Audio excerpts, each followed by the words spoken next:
Hey, what's going on, guys? Joe with OMGRC here. So today's going to be more of a tip because this shock came off of my BE6S. This is the Red Cat basher, more or less.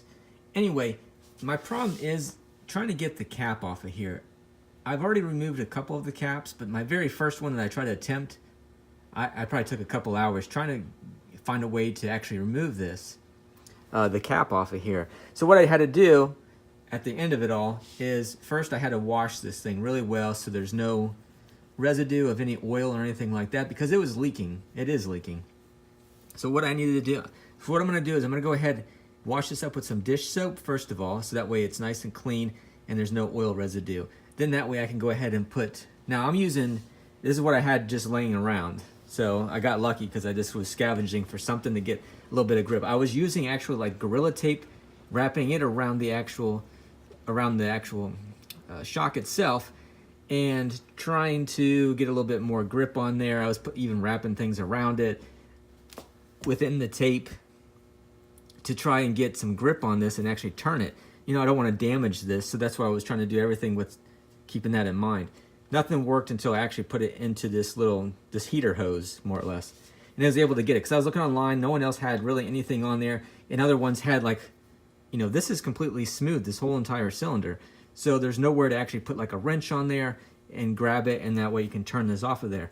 So let's get started removing this. So again, what I'm using, you know, these are all gonna vary, but this is like one of my little tips that I came across, and I figured I'd share it with you guys. All right, so let's get started. So the first thing I'm gonna go ahead and do is I'm gonna get this thing in my hands nice and clean. So I'm gonna rinse this off in dish soap. Now that I have the actual shock dry, clean, and from any residue, oil residue, I'm gonna go ahead, and again, this just was just luck here that this actually fit perfectly in here with a little bit of resistance. So getting that in there, and it is difficult to get in there.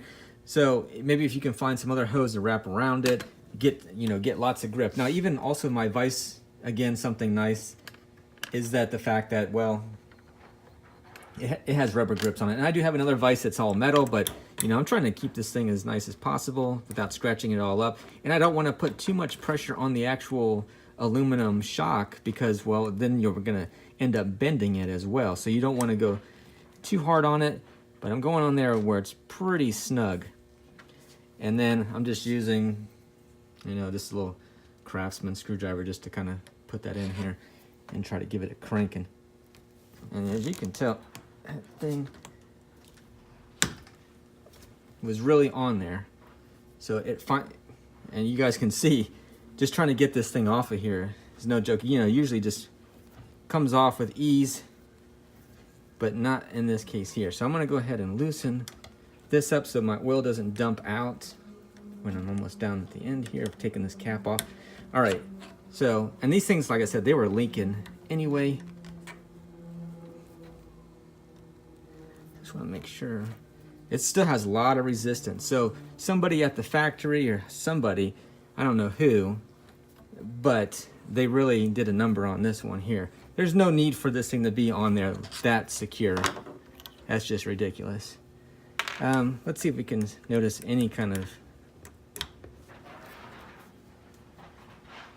so you can see some kind of like a little residue that's in there. The other one that I had, the first one I had a little bit of like this kind of teal looking, blue, greenish looking deal that was stuck around it at the very bottom here. So I was like, someone put something in there to make sure it didn't come off very easily.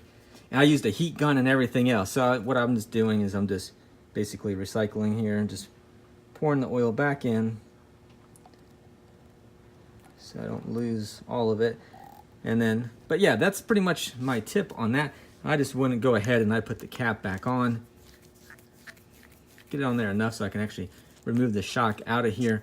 What I had to do before was make sure to get this thing on there pretty tight again so I can actually get it out of this hose. So I just kind of twist the hose.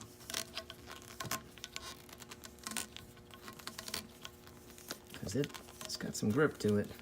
That's the whole reason for the hose, so yeah. Anyway, and you can still tell there's still a lot of resistance to it. But I'm gonna clean up as far as these, all the threading and everything else too. But after you run it through a few times, it's not so bad.